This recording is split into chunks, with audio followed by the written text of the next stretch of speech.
Good morning, Hank. It's Tuesday. It's morning, but I still see the moon and that star that you're probably gonna tell me tomorrow is actually a planet. Alright, it's a little bit later and I'm in a better mood now. Plus, I'm vlogging from the car. That always makes me happy. So, Hank, I really enjoyed your history of the Pizza John design, but it made me wonder about the history of pizza and also the history of Johns. We're gonna start with the history of pizza, but first we have to define what we mean when we talk about pizza. I mean, we live in an age of cheeseless pizza and sauceless pizza and none pizza with left beef. Now, some people say that pizza is just like bread with toppings, and so they trace it back to ancient Egypt and India and Greece. But Hank, I think we all know that those people are wrong. I mean, garlic naan is not pizza. Banana bread is not pizza. Pizza is bread and tomato sauce and cheese and possibly other. And by that definition, the history of pizza becomes a lot more interesting because for almost all of human history, pizza was impossible. Pizza's central ingredients lived in entirely different worlds, Hank. In the Americas, there were delicious tomatoes. And in the rest of the world, there was wonderful cow's milk and bread. But then,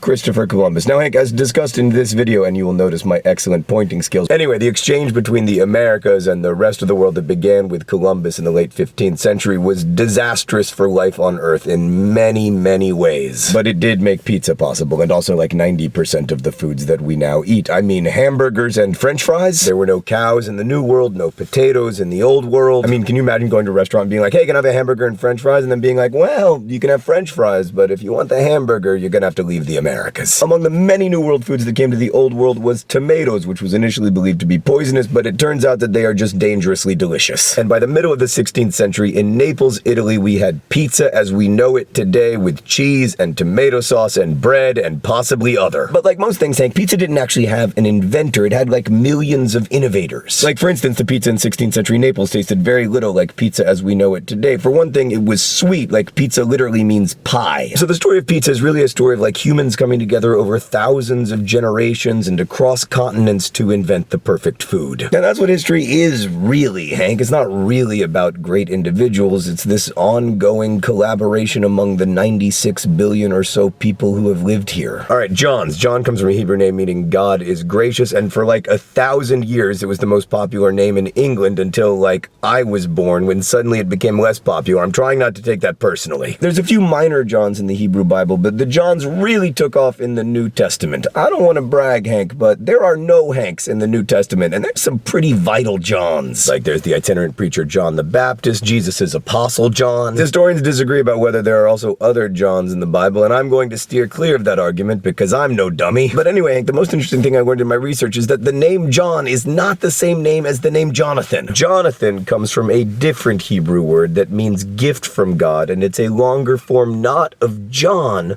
but of Nathan. So there you have it, Hank, a brief history of pizza and John's. It happens to be lunchtime. You'll never guess what I'm having. Hank, I'll see you tomorrow.